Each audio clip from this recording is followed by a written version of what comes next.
इंसान का जीवन किस तरह से खड़े खड़े बर्बाद हो सकता है, आज की इस कहानी के अंदर आपको देखने को मिलेगा कि कभी कभी इंसान छोटी सी गलती करने के बाद अपना घर तबाह कर लेता है, अपनी ज़िंदगी बर्बाद कर लेता है। नमस्कार, मैं हूं सुदेश कुमार और त्रिशिवा चैनल में आपका स्वागत है। आज की जो कहानी है राजस्थान के भीलवाड़ा के अंदर घटित होती है, जहां पर एक हरीश कुमार नाम का एक शख्स रहा करता है। उम्र 40 साल है और वह मेडिकल स्टोर चलाया करता है। काफ़ी पैसा कमाया करता है, 30 से 40 हज़ार, कभी 50 हज़ार महीने में कमा लिया करता है। और दोस्तों, उसकी पत्नी का नाम होता है ममता, जो कि 38 साल की है और इसकी एक बेटी भी है 14 साल की। और यह भरा पूरा परिवार है, कोई पैसों की दिक्कत नहीं है और आराम से यह परिवार के लोग रहा करते हैं। अब क्या होता है दोस्तों, जैसे ही हरीश अपनी दुकान पर जाता तो वह दुकान जो थी मेडिकल स्टोर की दुकान, वह पूरे गांव में क्या और 2-4 गांव में एक अकेली थी। तो वहां पर बहुत सारे लोग दवाई लेने के लिए आया करते थे, भीड़ लगी रहा करती थी। दवाई लेने के लिए जब लोग जाते तो काफ़ी टाइम में नंबर आया करता था। इस तरह से उसकी कमाई काफ़ी अच्छी हो रही होती है महीने की। एक दिन की बात है, गाँव का ही रहने वाला दिलीप कुमार, जो कि उसके पास आता है कोई दवाई लेने के लिए, आकर के देखता है कि भाई भीड़ बहुत है। भीड़ को देख करके दिलीप कुमार के मन में कुछ विचार चलने लगता है और वह उस हरीश कुमार से बातचीत करने लगता है जैसे वह दवाई ले रहा था। बातचीत करते करते जैसे उसका नंबर आ जाता है तो वह अपनी दवाई ले लेता है और दवाई लेने के बाद फिर से बातचीत करता है हरीश कुमार से और कहता है कि यार, तुम यहाँ मेडिकल पर तुम्हारा तो बहुत अच्छा काम चल रहा है और अगर कैसा हो, अगर इस काम से जो कमाई गई तुम्हारी रकम है, उस रकम को डबल मैं करवा दूँ, यानी कि डबल रकम करवा दूँ, दुगने पैसे करवा दूँ तुम्हारे। अब यह बात सुनकर हरीश कहता है कि कैसे करवा दोगे तुम? तो उसके बाद वह कहता है कि मेरे पास एक बहुत अच्छा तरीका है, अगर मेरी बात को तुम मानोगे तो तुम्हारे दुगने पैसे हो जाया करेंगे। हरीश कुमार कहता है ठीक है, मैं तुम्हारी बात मान लूँगा, एक बार करवा के दिखाओ मेरे दुगने पैसे। और उसके बाद जो है गांव का दिलीप कुमार होता है, वह उससे कहता है कि ठीक है, शाम को तुम तैयार रहना और तुम्हारा जो लड़का है ये दुकान संभाल लेगा और तुम मेरे साथ चलना। तो उसके बाद तैयारी पूरी हो जाती है, शाम होती है। शाम को हरीश कुमार जो होता है वह गाँव के एक आदमी जो दिलीप कुमार था उसके साथ जाता है और कहीं दूर जा कर के वह जुआ खेलते हैं। एक ऐसा ग्रुप था, ऐसा झुंड था जहाँ पर जुआ खेला जाता था। वहाँ पर जैसे ही जुआ खेलता है हरीश कुमार, तो उस जुए को खेलने के लिए 2 लाख रुपए का वह शर्त वगैरह जो भी कुछ लगाना होता है वो लगाता है। और दोस्तों 2 लाख के 4 लाख रुपए बन जाते हैं एक ही दिन में और 2 लाख रुपए एडवांस उसने कमा लिए थे। अब तो एकदम से देखता है कि यार दुकान में क्या है, इसमें तो बताओ 1 घंटे के अंदर अंदर मैंने 2 लाख के दुगने कर लिए, 4 लाख कर लिए। और उसके बाद दोस्तों हर रोज़ वह जाने लगता है। 8-10 दिन के अंदर ही लगभग उसने तकरीबन 10 से 12 लाख रुपए कमा लिए थे उस जुए से। बस दोस्तों यहीं पर यह वीक पॉइंट हो जाता है कि एक खाता कमाता इंसान जब जुए के चक्कर में पड़ जाता है तो फिर तो आपको पता है उसका क्या हश्र होने जा रहा है।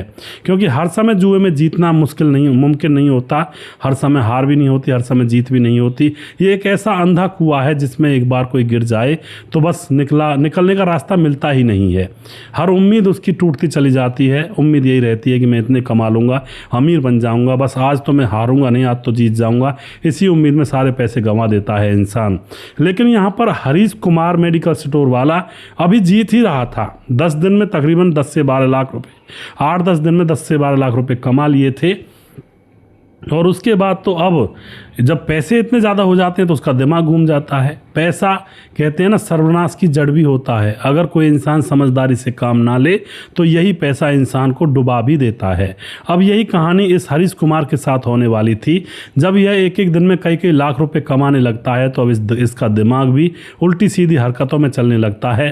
दोनों हरीश अपने दोस्त दिलीप से बात करता है कि यार कहीं कोई जुगाड़ है। दिलीप कहता है जुगाड़ इतना तगड़ा है भाई साहब, गांव के अंदर एक विधवा औरत है और सब लोग उसके ऊपर जान छिड़कते हैं, बहुत ही सुंदर है पर थोड़े से पैसे लेती है।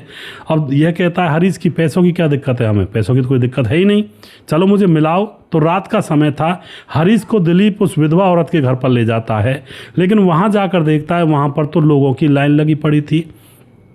सभी लोग बारी बारी कमरे के अंदर जा रहे थे। अब यहाँ पर क्या होता है, जो हरीश कुमार होता है यह देख करके उसके मन में एक बात उठती है कि यार ये विधवा औरत तो बहुत सुंदर है और गांव वालों को अपनी ज़िंदगी और जवानी लुटा रही है, इस पर तो सिर्फ मेरा हक होना चाहिए। और उसके बाद दोस्तों अब जब हरीश का नंबर आता है तो उस विधवा से कहता है कि देखो आज के बाद तुम किसी के साथ इस तरह का काम नहीं करोगी और तुम सिर्फ मेरे साथ ही रहोगी, और ये लो 1 लाख रुपए, आज से मैं तुम्हारी जिम्मेवारी उठाता हूँ। इस तरह से जब विधवा से कहा जाता है तो उसको तो पैसों की ज़रूरत थी, खुश हो जाती है और कहती है काम भी कम करना पड़ेगा, और खुश होकर के अब वह उससे कह देती है हरीश कुमार से कि मैं तुम्हारी और तुम मेरे, टेंशन मत लो, बस आते रहना तुम मेरे पास।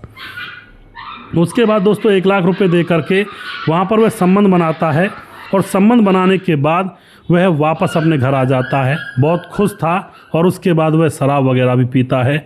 अब तो यह सिलसिला रोज़ रोज़ का होने लगा था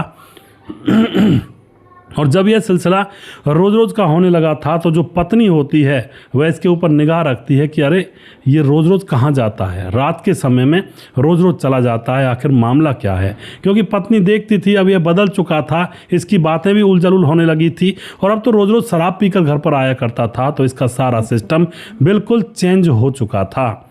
एक दिन की बात है, शाम के समय जैसे ही हरीश कुमार अपनी दुकान बंद करने के बाद निकलता है घर से, तो इसकी पत्नी जिसका नाम होता है ममता और अपनी बेटी 14 साल की जो होती है जिसका नाम होता है आरती, जो कि 9वीं क्लास में पढ़ा करती है, दोनों माँ बेटी इसके पीछे पीछे चलने लगती हैं, चुपके से जाती हैं। हरीश कुमार नशे में था, यह उस विधवा के घर में घुस जाता है और पीछे से उसकी पत्नी ममता और उसकी बेटी आरती इसको देख लेती हैं। उस समय तो ये ड्रामा नहीं करती हैं, वापस घर आ जाती हैं। लेकिन जैसे ही हरीश कुमार घर आता है तो घर आने के बाद अभी भी कुछ नहीं कहती हैं। सुबह जैसे होती है तो सुबह सुबह उसकी पत्नी ममता हरीश कुमार को डांटती है कि तुम उसके घर पर क्यों जाते हो और उसके घर पर नहीं जाओगे। लेकिन हरीश कुमार कहता है मैं जाऊंगा जाऊंगा जाऊंगा, तुम कौन होती हो मुझे रोकने वाली, मेरा जीवन है, मज़े से जीऊंगा, आराम से मज़े करूंगा। इस तरह की इनके बीच में झड़प होती है। पत्नी की आंखों में आंसू आ जाते हैं, वो करे भी तो करे क्या, पति मानने का नाम ले ही नहीं रहा है। अब दोस्तों इसी तरह से वह जाता रहता है, कोई रोक टोक नहीं होती है। एक बार की बात होती है, वह अपने दोस्त दिलीप के साथ था, शराब पीने के बाद प्लानिंग करते हैं कि चलो भाई अब उसके विधवा औरत के पास चलते हैं।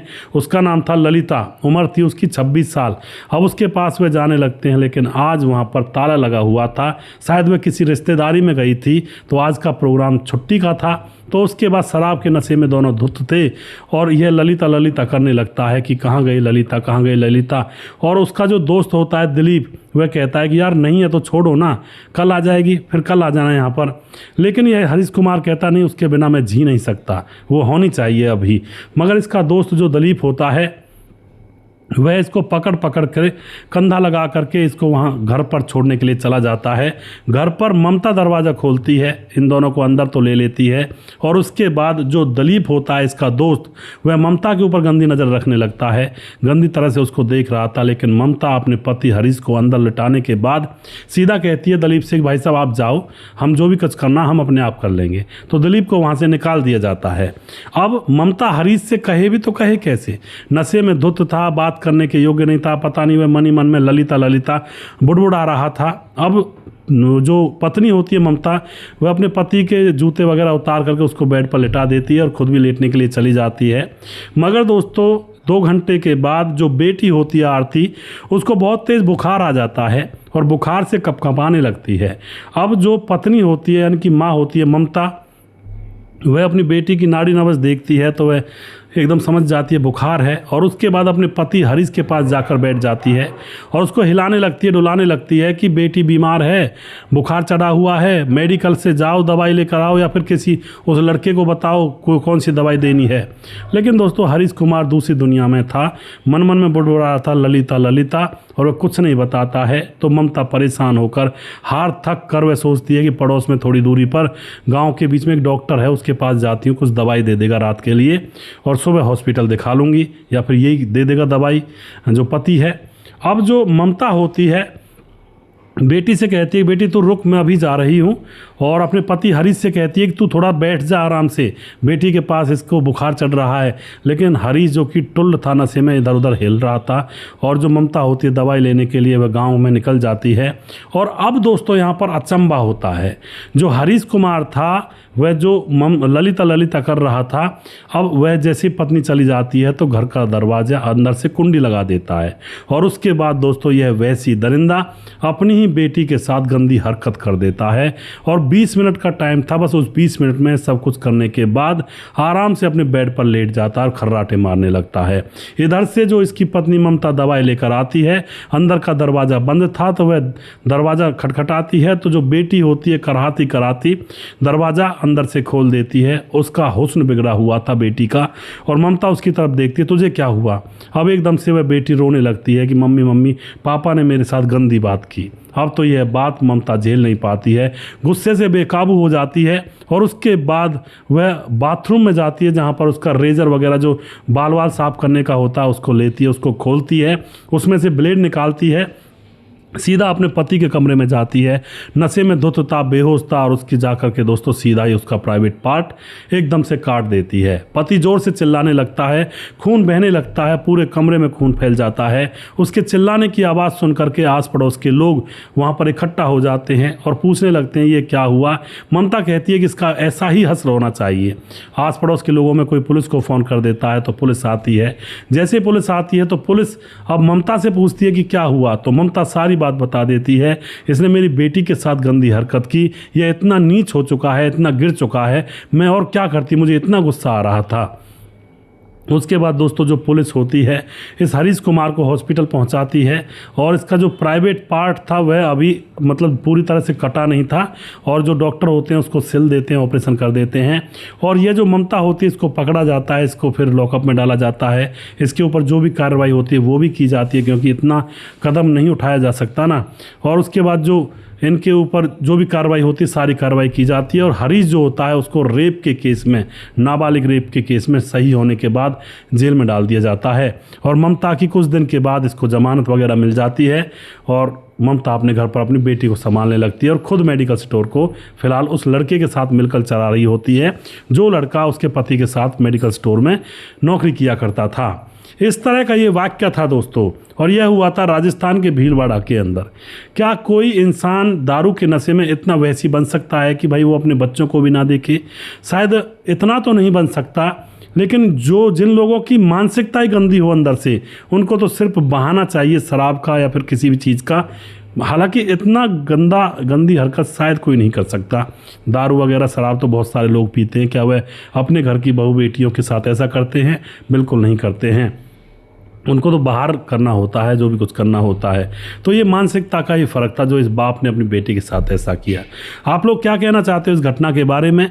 अपनी राय कमेंट बॉक्स में लिख सकते हैं, लोगों के साथ शेयर कर सकते हैं। भैया ऐसे लोगों से बिल्कुल दूर रहें, सावधान रहें, सतर्क रहें। जुआ शराब की लत बहुत गंदी लत होती है, इंसान को बर्बाद कर देती है। वीडियो के लास्ट में कुछ भाइयों के नाम जरूर लेना चाहूँगा जो हमारे वीडियोज़ को देखते हैं और हमें खूब सपोर्ट करते हैं और हमें खूब आशीर्वाद देते हैं अपना।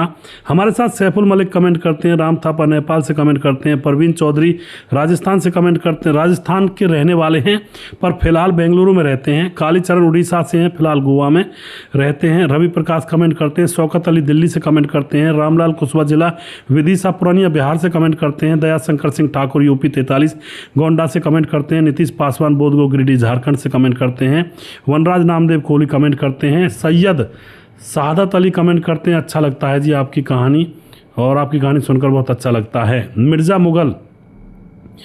मुगल बेग, आपकी कहानियाँ बहुत अच्छी लगी और मैं गुजरात मोडासा से हूँ और मिर्ज़ापुर रहा करता हूँ। बहुत बहुत धन्यवाद करते हैं जी। परमान अमर भाई, हेलो सुदेश भाई, और टाइम की कमी के कारण कमेंट नहीं कर पाता हूँ लेकिन स्टोरी में सारी देखता हूँ। गुड लेसन भाई, थैंक यू सुदेश भाई फ्रॉम इटली। और जॉनी मान बहुत बहुत धन्यवाद करते हैं जी। धीरज बरनवाल कमेंट करते हैं, भैया मैं कुछ भी बोलूं छोटा हूं, छोटा भाई समझकर माफ़ कर दीजिएगा, माफ़ी मांगकर मुझे शर्मिंदा ना करें। तो ऐसा कुछ नहीं है धीरज भाई, हम सभी लोग फैमिली हैं और यहाँ पर ऐसा कुछ नहीं है, ये कोई ऑफिशियल तो चीज़ है नहीं। फैमिली हैं आप लोग, मेरी फैमिली हो, मैं आप लोगों की फैमिली का हिस्सा हूँ, तो परिवार है हमारा। सब यहाँ पर छोटे बड़े सब एक समान हैं। उसके बाद हमारे साथ समाधान पाटिल जलगांव महाराज से कमेंट करते हैं, कहते हैं तुम बहुत मेहनत करते हो भाई, बहुत बहुत धन्यवाद करते हैं समाधान पाटिल जी आपका। राम गोसाई हमारे भाई लगातार कमेंट करते हैं। मुरली कुमार सर बहुत बहुत धन्यवाद सुंदर वीडियो बनाने के लिए। और हृदय राम भारती कमेंट करते हैं। राजेश सिंह बिहार मोतिहारी ढाका कोंडवा चैनपुर से। सुदेश जी आपका वीडियो बहुत अच्छा होता, बहुत बहुत धन्यवाद जी। सलाउद्दीन खान कमेंट करते हैं, ये औरत तो मर्द पर भारी पड़ गई भैया जी। बिल्कुल जी। सुरजीत कुशवाहा भैया जी राम राम राम राम। सुरजीत भाई बहुत दिनों में आते हो, कई बार एब्सेंट रहते हो, आप लगातार आया करें और बहुत अच्छा लगता है जब आप लोग कमेंट करते हो, आप लोग प्रेजेंट रहते हो। सूरज डीओ फिजी से कमेंट करते हैं, बहुत बहुत धन्यवाद करते हैं जी। सूरज भाई का लगातार बने रहते हैं। उसके बाद मतलब अली कमेंट करते हैं, मतलूब लालियाना वाले, अच्छा जी, तो बहुत बहुत धन्यवाद करते हैं जी आपका। परम मान दोबारा से कमेंट करते हैं। प्रवीण बघेल शिवपुरी से। रजत सैनी कमेंट करते हैं। मोनू जैन है, कुमार सोनू हैं। और उसके बाद प्रवीण बघेल शिवपुरी से दोबारा से कमेंट करते हैं। और जी हमारे साथ राम मोहम्मद यासीन लाहौर पाकिस्तान से, राधेश्याम शर्मा श्री जयपुर राजस्थान से, राजकिशोर चौरसिया महाबलेश्वर महाराष्ट्र से, छगनदास खारडाबाद राजस्थान से, दुर्योधन भाई लगातार कमेंट करते हैं और सुशील चौधरी हमारे भाई लगातार कमेंट करते हैं। अभी भी जिस भाई का नाम रह गया उस भाई का नाम अगले वीडियो में ज़रूर लूँगा। अगला वीडियो बहुत जल्दी फिर से लेकर आऊँगा, तब तक आप खुश रहें, सावधान रहें। जय हिंद, जय भारत।